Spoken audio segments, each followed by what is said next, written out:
तर आत्मा हा आपल्या हृदयात राहतो, पण त्याचं पीठ हे आपल्या ब्रह्मरंध्रात आहे.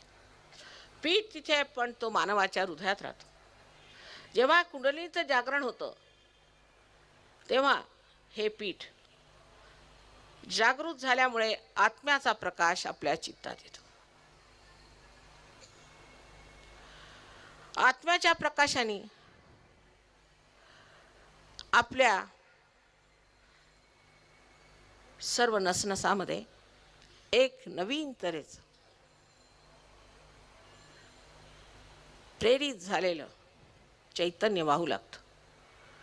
हे चैतन्य म्हणजेच वरून वाहणारं, हे याला आपण सर्वव्यापी ब्रह्मचैतन्य म्हणतो, तेच आपल्या नसानसातनं वाहत असतं.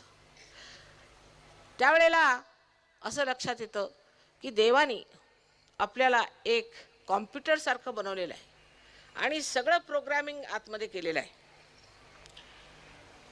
संबंध होताच हे कॉम्प्युटर चालू होतं आणि प्रोग्रामिंग कारण ह्या ब्रह्मचैतन्याने केलेलं आहे.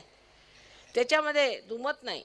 माणसाने केलेले कॉम्प्युटर गडबड असतात, परमेश्वराने केलेले कॉम्प्युटर कधी गडबड होत नाहीत.